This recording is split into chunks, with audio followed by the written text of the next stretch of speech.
Hello everyone. स्वागत है आप सबका एक बार फिर से आपके अपने यूट्यूब चैनल अनलॉकिंग इक्वेशन पर। आज हम set theory concept and questions का पार्ट 2 डिस्कस करने जा रहे हैं। लास्ट वीडियो में हमने सेट थ्योरी का पार्ट 1 डिस्कस किया था। होप सो आपने वो वीडियो को देखा होगा और आपको काफ़ी अंडरस्टैंडिंग हुई होगी उस वीडियो से। तो अब नेक्स्ट पार्ट स्टार्ट करते हैं। जो भी सेट थ्योरी का कॉन्सेप्ट पेंडिंग है अपना, तो स्टार्ट करते हैं सबसेट से। सबसेट एक बहुत ही इंपॉर्टेंट पार्ट है सेट थ्योरी का। Subset of A set, set के बारे में हमने सब कुछ देख लिया। सेट की डेफिनेशन से लेके सेट के कुछ ऑपरेशंस तक हमने काम किया। अब सबसेट क्या होता है? सबसेट मतलब छोटा सेट। इसको इस तरह से ध्यान में रखें कि सबसेट क्या है? छोटा सेट। अगर अपने पास कोई भी एक सेट है ए, 1 2 3 4 5, और हमने एक और सेट लिया बी जिसके पास ये 2 3 4 तीन एलिमेंट्स हैं, तो यहाँ पे देखेंगे कि बी के पास जितने भी एलिमेंट हैं वो सारे के सारे एलिमेंट ए सेट को भी बिलोंग कर रहे हैं। तो सिंपल सी डेफिनेशन क्या बनती है सबसेट की? A set B is called a subset of the set A if and only if every element of the set B belongs to the set A।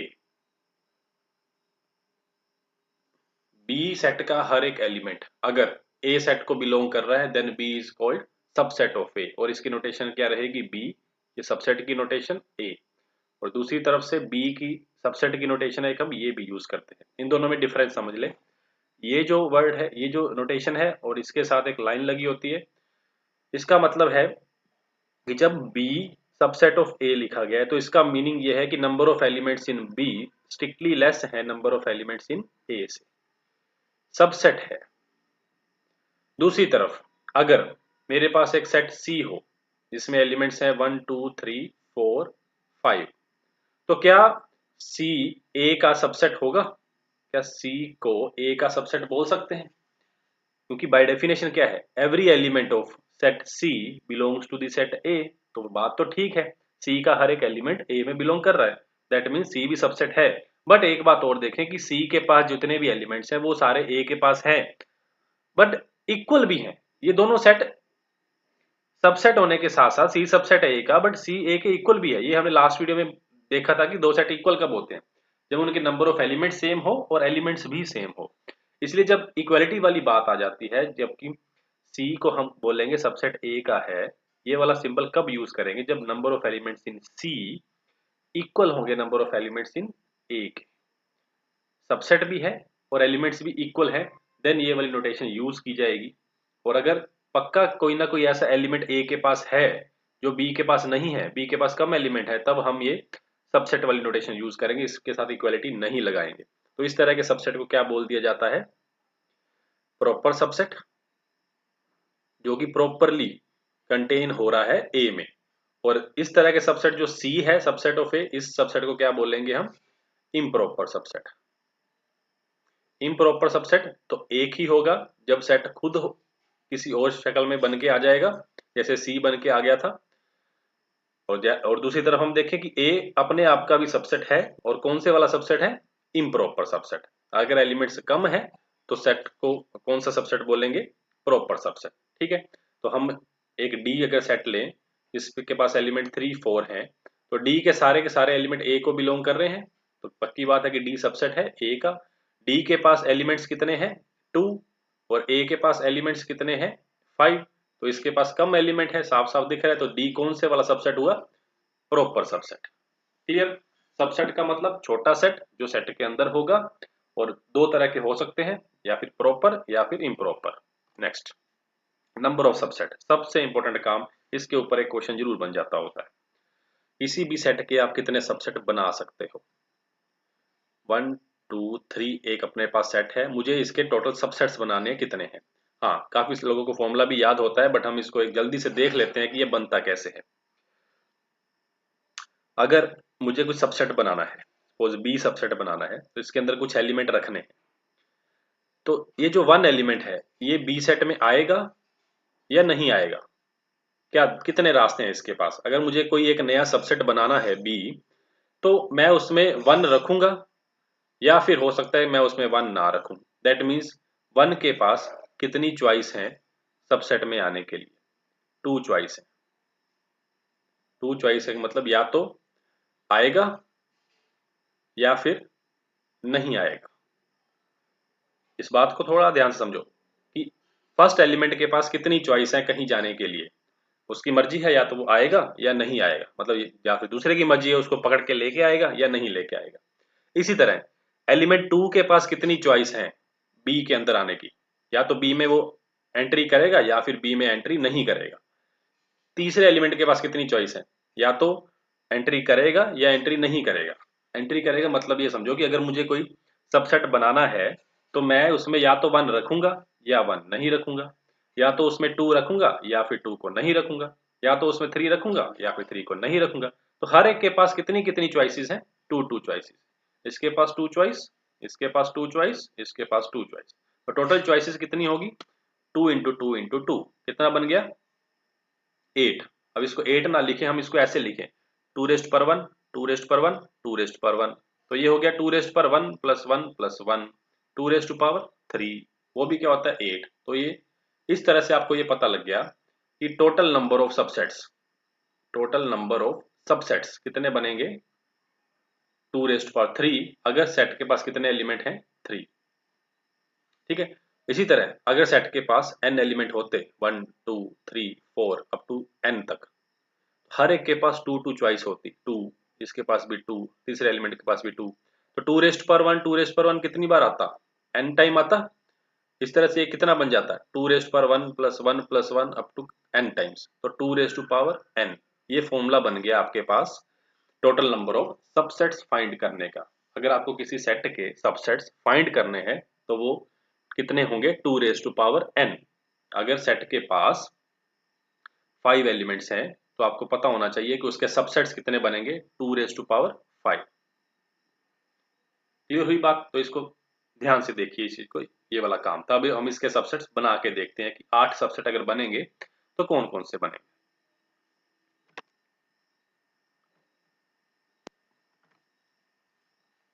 Set अपने पास था A 1 2 3, ठीक। तो इसमें एक B1 सबसेट बनाया 1, इसमें मैंने सिर्फ एक ही एलिमेंट रखा। B2 सबसेट बनाया, इसमें सिर्फ 2 रखा। B3 सबसेट बनाया, इसमें सिर्फ 3 रखा। तो डेफिनेशन सेटिस्फाई हो रही है ना। B1 के सारे एलिमेंट A के पास हैं, B2 के सारे एलिमेंट A के पास हैं, B3 के सारे एलिमेंट A के पास हैं, तो ये सबसेट हैं। तो सबसे पहला काम क्या किया हमने, सिंगल सिंगल एलिमेंट उठाया।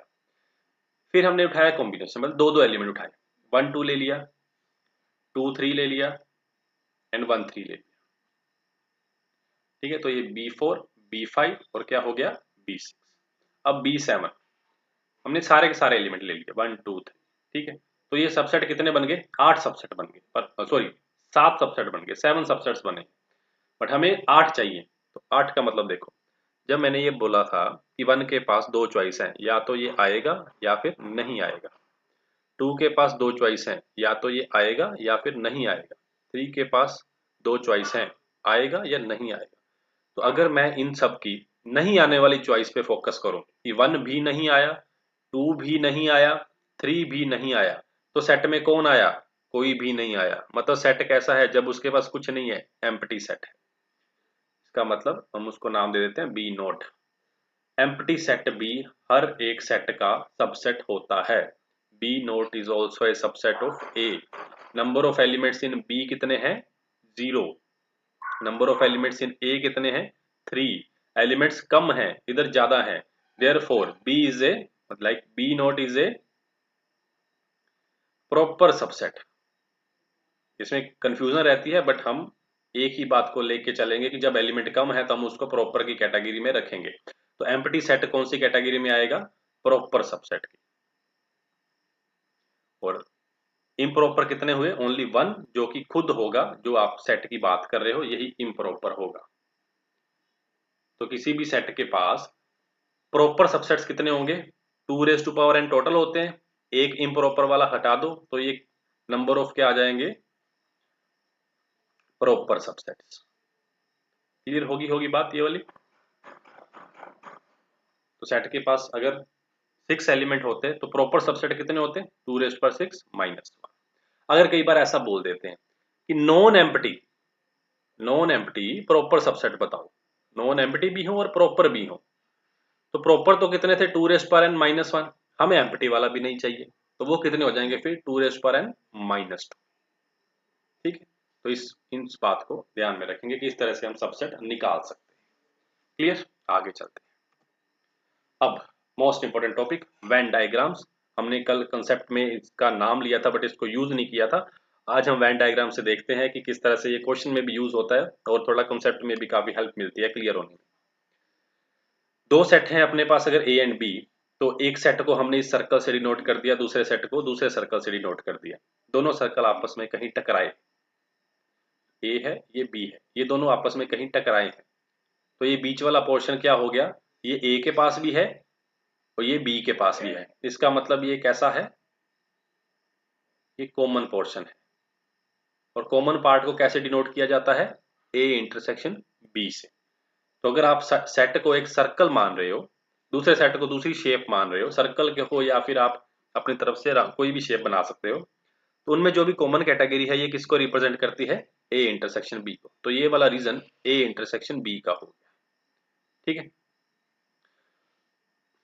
हाँ, दूसरी बात, हमने ए इंटरसेक्शन बी किया था, ए यूनियन बी किया था। अब ए यूनियन बी क्या होता है? अगर दो सेट है आपके पास,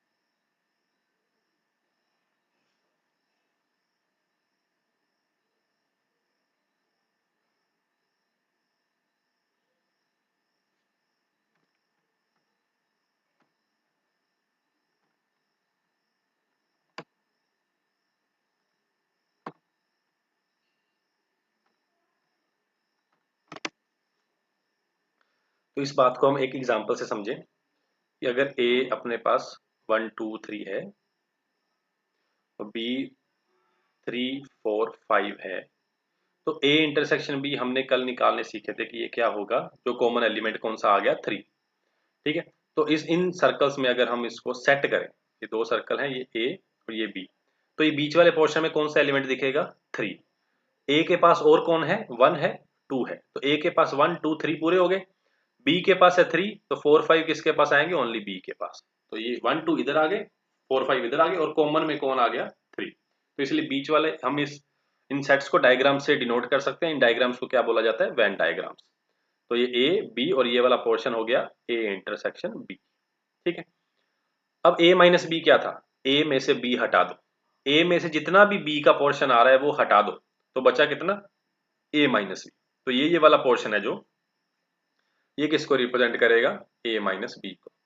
तो ए माइनस बी को हम क्या लिख सकते हैं? और ए माइनस ए इंटरसेक्शन बी भी लिख सकते हैं।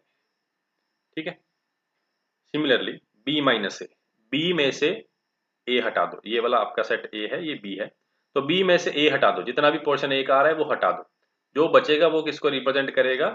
बी माइनस ए को। तो बी माइनस ए को और हम क्या लिख सकते हैं? B minus A intersection B.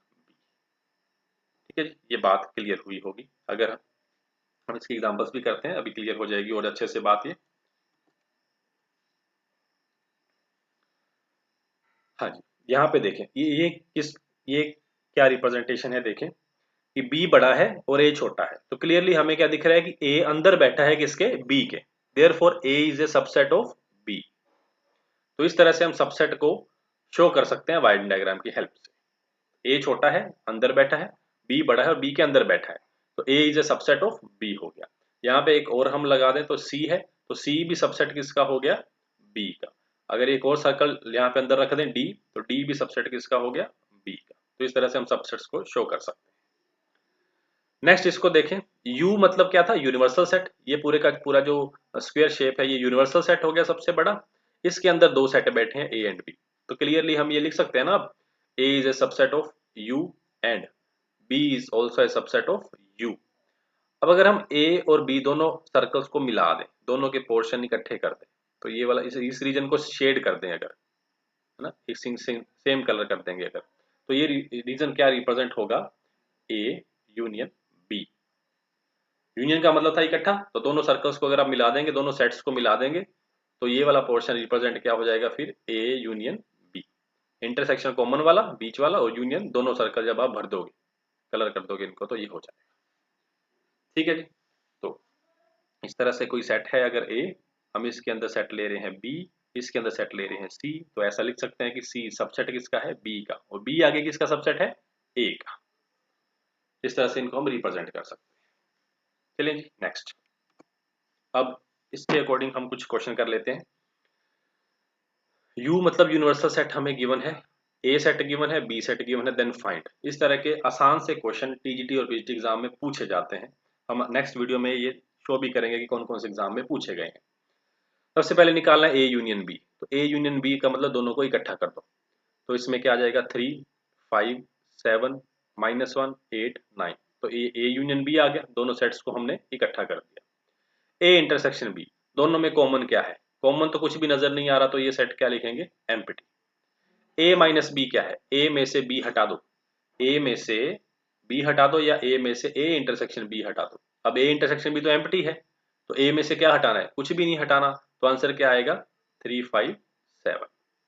Similarly B minus ए का मतलब क्या था, B minus A intersection B, तो बी में से कुछ नहीं हटाना, तो आंसर क्या आएगा, बी -1 8 9। ध्यान रहे, ए कॉम्प्लीमेंट, कॉम्प्लीमेंट की बात आई है तो कॉम्प्लीमेंट किस में से हमें छांटना होता है, किस में से देखना होता है, यूनिवर्सल सेट में से। ए के पास एलिमेंट 3 5 7 है, जो ए के पास नहीं है वो रख दो, 1 नहीं है, -1 नहीं है, -5 8 एंड 9, तो ये एलिमेंट कौन से आ गए, ए कॉम्प्लीमेंट। ठीक है। अब ए यूनियन बी का कॉम्प्लीमेंट, ए यूनियन बी हम निकाल चुके हैं। ए यूनियन बी के पास क्या नहीं है यूनिवर्सल में, देखो 3 है, 5 है, 7 है, -1 है, 8 है, 9 है, क्या नहीं है, 1 नहीं है एंड -5 नहीं है, तो ये क्या हो जाएगा, ए यूनियन बी का complement. A intersection B complement, A intersection B के पास कुछ नहीं है, तो इसका मतलब इसका कॉम्प्लीमेंट क्या होगा, सारा जो भी यू के पास बच गया, 1 3 5 7 -1 -5 8 9। ठीक है। ए माइनस बी का कॉम्प्लीमेंट, ए माइनस बी देखो क्या है, 3 5 7, तो देख लो भी क्या आ गया उसमें, 3 5 7 को छोड़ दो, बाकी जितने भी एलिमेंट बचे 1 -1 -5 8 9, तो ये क्या हो जाएगा, ए माइनस बी का कॉम्प्लीमेंट, तो ये आंसर होगा। इस तरह से हम ये सारे की सारी वैल्यूज निकाल सकते हैं। इस तरह का आसान सा क्वेश्चन जरूर पूछा जाता है, इसको हल्के में ना लेना। ठीक है जी नेक्स्ट।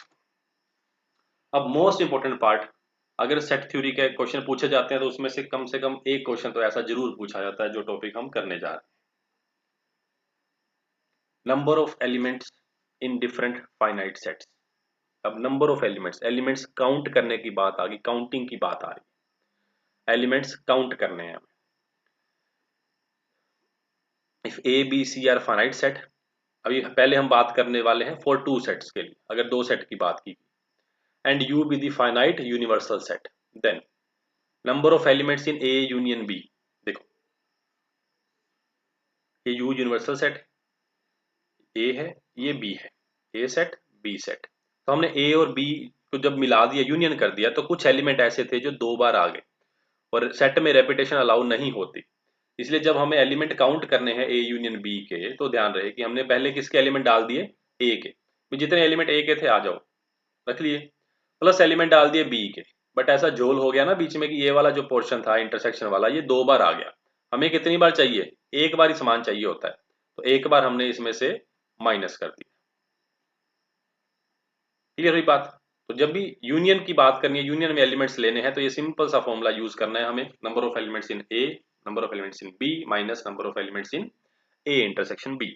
अभी इसके क्वेश्चंस करेंगे, यूज कैसे होता है वो देखेंगे। हाँ जी, if sets are disjoint, disjoint set हमने कल देखा कि जब ए इंटरसेक्शन बी क्या आ जाए, एम्प्टी, और number of elements in A intersection B क्या होंगे फिर, 0। उसको एम्प्टी नहीं लिखेंगे ना, क्योंकि नंबर है तो नंबर में आंसर 0, तो इसका मतलब पिछले वाला पोर्शन चला जाएगा, तो बचा कौन सा, number of elements in A plus number of elements in B if sets are disjoint. Third, अभी हमने देखा कि हम a माइनस बी को और क्या लिख सकते हैं, हम लिख सकते हैं इसको a minus A intersection B. Therefore अगर इसके साथ नंबर लगा देते हैं, number of elements in a minus B, तो ये भी ऐसा हो जाएगा, आप a में से कौन से एलिमेंट हटा दो, a इंटरसेक्शन b वाले, तो ये इसका फॉर्मूला बन जाएगा।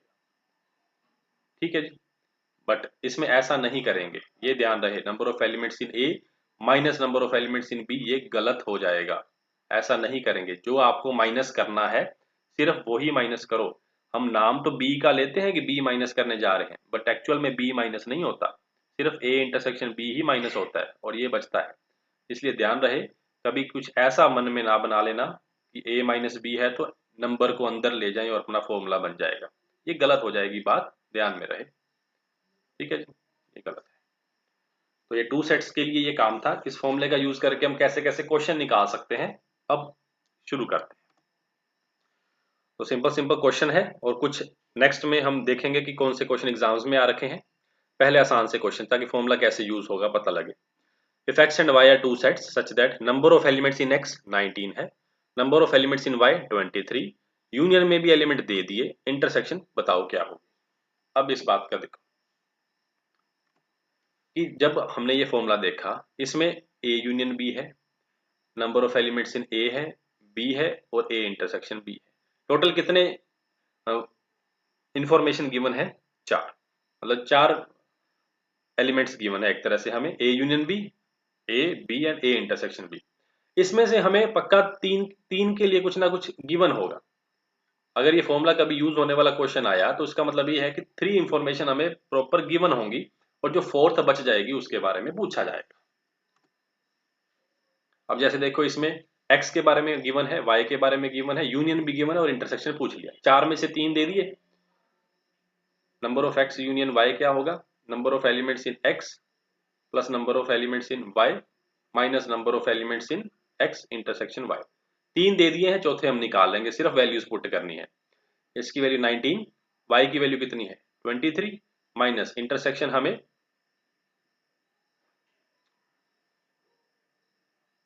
तो यहाँ पे यूनियन गिवन है, तो ये इंटरसेक्शन, इसको थोड़ा सेट कर ले, ये इंटरसेक्शन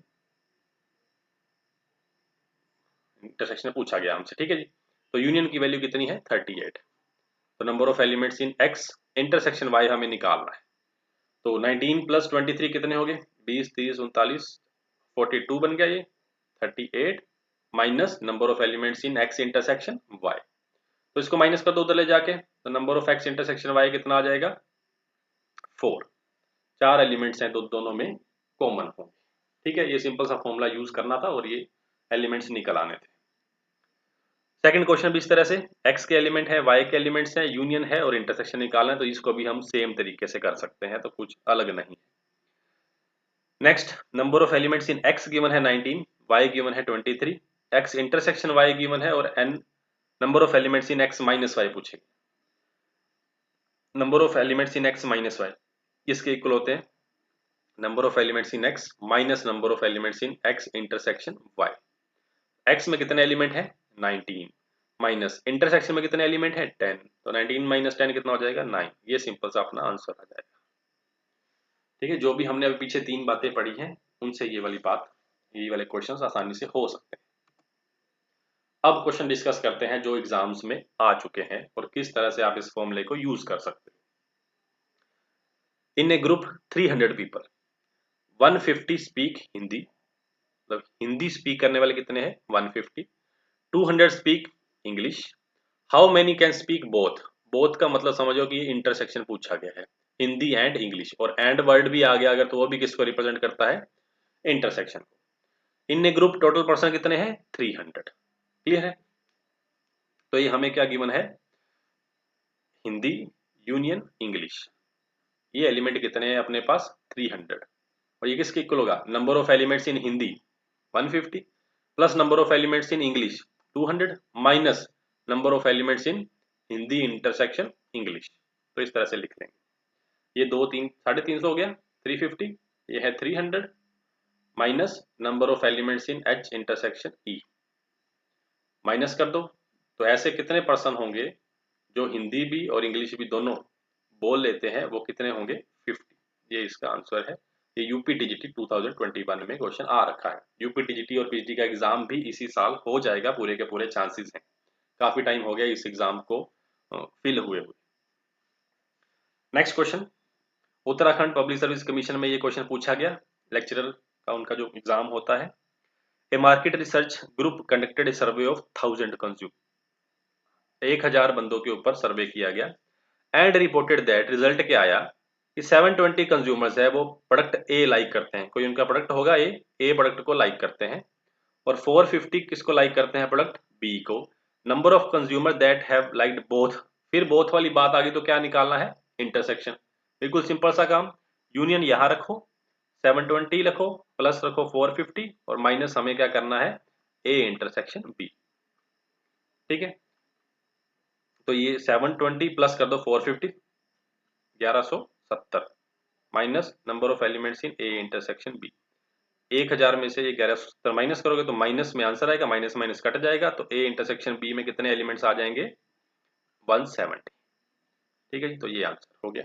नेक्स्ट क्वेश्चन पे आ जाते हैं। Next question, in an examination 80% students passed in English, 85% passed in mathematics, 73% student passed in both, both मतलब इंटरसेक्शन गिवन है, then what percent of student failed in both the subject. देखो ध्यान में रखे, यहाँ पे क्वेश्चन आया परसेंटेज वाला। परसेंटेज हमेशा हम काउंट किस में से करते हैं? 100 में से। तो इसको इस तरह से सोचे वेन डायग्राम से, ये अपना यूनिवर्सल सेट है 100% वाला, इसमें ए है जो कि है इंग्लिश वाले स्टूडेंट्स, इसको ई ही लिख लेते हैं, और दूसरे हैं मैथमेटिक्स वाले। अब ये वाला जो पोर्शन है, इसमें ऐसे स्टूडेंट बैठे हैं जो दोनों में से पास हुए हैं, दोनों में पास हुए हैं, वो 73% स्टूडेंट्स हैं। अब ये वाला जो पोर्शन ई वाला है, इसमें ध्यान रहे कि ऐसे स्टूडेंट भी हैं जो ओनली इंग्लिश में पास हुए हैं, और ऐसे भी हैं जो दोनों में पास हुए हैं। जो ये खाली वाला डॉटेड पोर्शन जिसको मैं डॉट कर रहा हूँ, ये ऐसा पोर्शन है जिसमें ओनली इंग्लिश वाले पास हुए हैं, और ये वाला डॉटेड जो मैथ के तरफ हो रहा है, इसमें ओनली मैथ वाले पास हुए हैं, और अंदर वाला है जहां दोनों पास हुए हैं। ठीक है, तो पहले हम यहाँ पे निकालेंगे यूनियन। में यूनियन क्या होगी? 80% होंगे प्लस 85% होंगे माइनस 73%, तो 80 और 85, तो इसको ऐसे ही रखो, 80% प्लस 85% माइनस कर दो 73%, तो 7 और 5 12 बन गए। अब ये कितना हो गया? 92%। तो यूनियन में कितने ने पार्टिसिपेट किया है? मतलब जो ई में, चलो इंग्लिश में पास हो गए या मैथमेटिक्स में पास हो गए या दोनों में पास हो गए, ऐसे मिला जुला के कितने हैं दोनों गोले? 92%। तो ऐसे फिर बाहर बैठे हैं कई, ये नालायक हैं, ये कहीं किसी में से भी पास नहीं हुए, पढ़ाई में नालायक है और किसी चीज में बहुत अच्छे हो सकते हैं ये, मतलब इंग्लिश और मैथमेटिक्स में पास नहीं हुए, बाकी कहीं जगह अच्छे से पास हुए होंगे। तो कितने स्टूडेंट बच गए? तो यूनियन में से अगर आप ये यूनिवर्सल सेट में से अगर आप यूनियन हटा देते हो तो कितने परसेंट बचेंगे? 8%। तो 8% ऐसे स्टूडेंट हैं जो किसी भी सब्जेक्ट में पास नहीं हुए, मतलब दोनों में फेल हुए हैं, तो आंसर कौन सा होगा? B option. ठीक है जी, next. Next question, in a class 25 students, 12 have taken mathematics, okay, 8 have taken mathematics and computer, मतलब ये इंटरसेक्शन है, then the number of students who have taken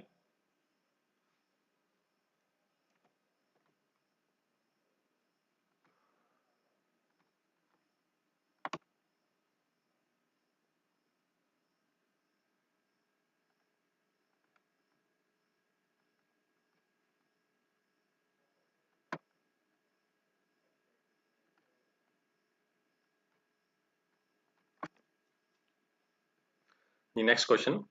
In a class 25 students, 12 have taken mathematics, okay, 8 have taken mathematics and computer science, मतलब ये intersection है। Number of students who have taken computer science but not mathematics, ये हमें बताना है।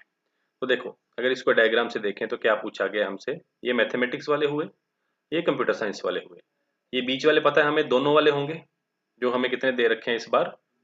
ये वाला portion 8 दे रखा है। तो हमें ये पता करना है जिनके पास कंप्यूटर साइंस है बट मैथमेटिक्स के साथ कोई लेना देना नहीं, तो इसका मतलब हमें करना क्या है? सी में से क्या हटाना है?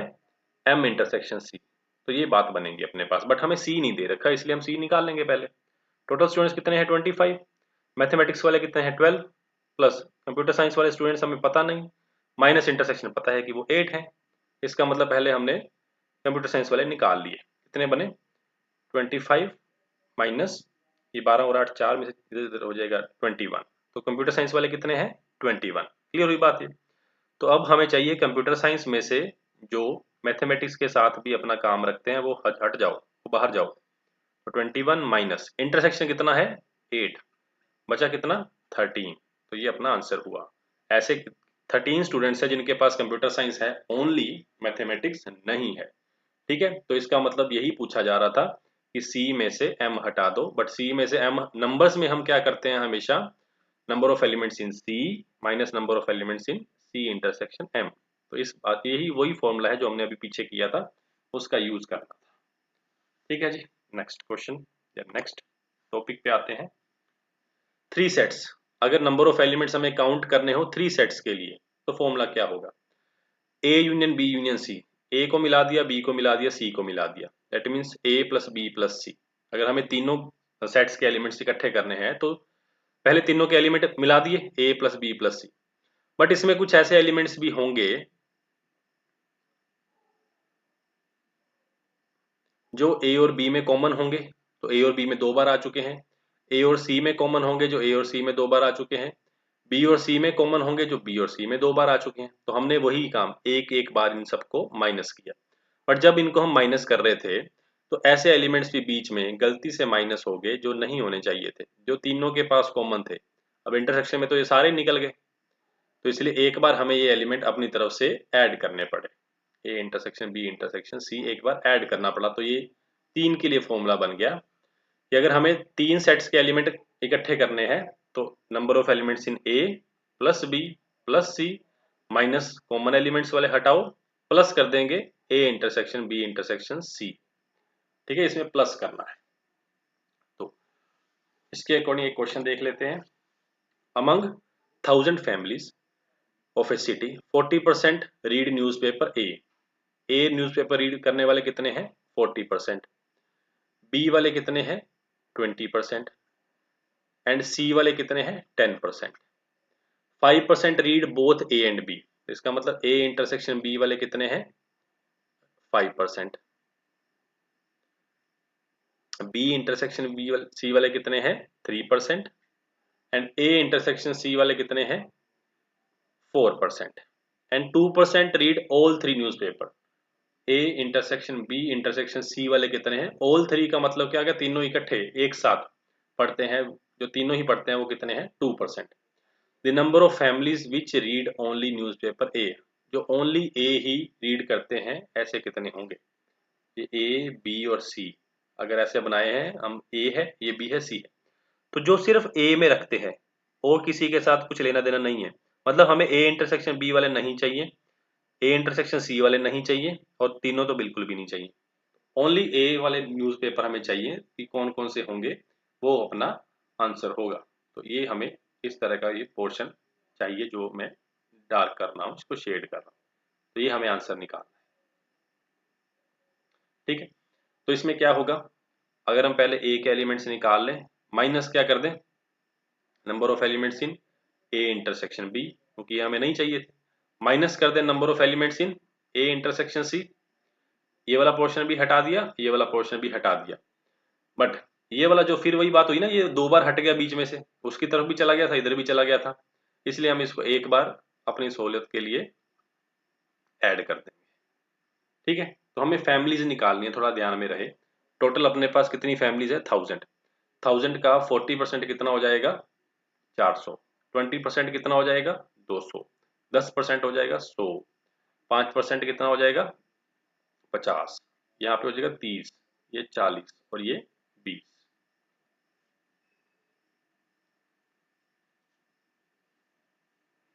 तो number of elements in A कितने हैं 400, माइनस कितना करेंगे ए इंटरसेक्शन बी कितना हुआ 50, फिर माइनस किया ए intersection see that is 40, plus कितना किया 20।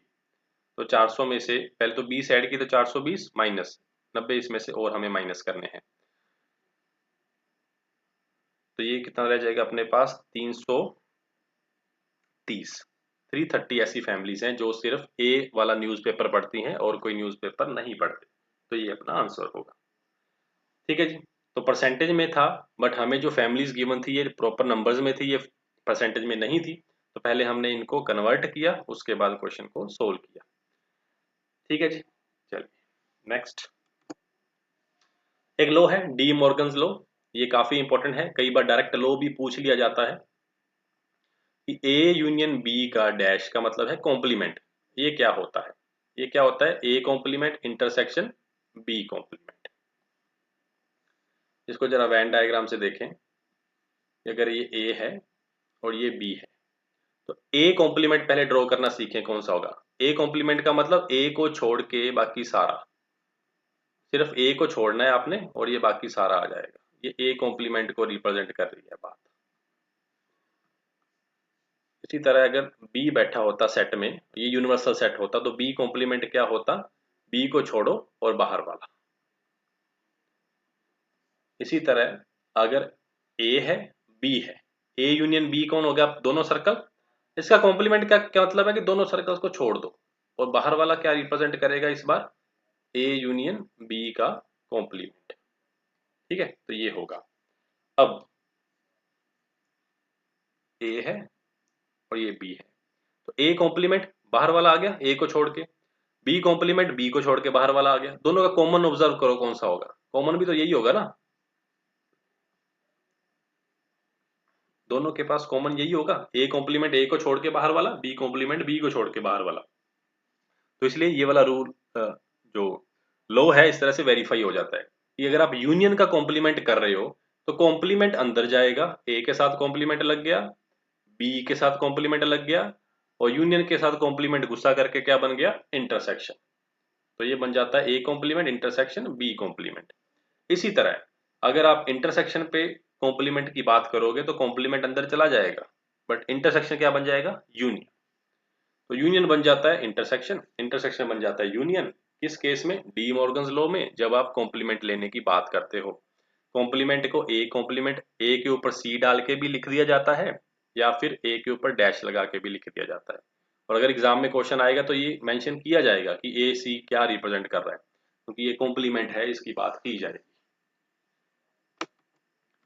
ठीक है जी। तो ये डी मॉर्गन्स लॉ था, इंपॉर्टेंट लॉ है। लॉ कुछ और भी है, बट हमें कुछ ज्यादा क्रैमिंग नहीं करनी, रट्टे नहीं मारने इन चीजों के।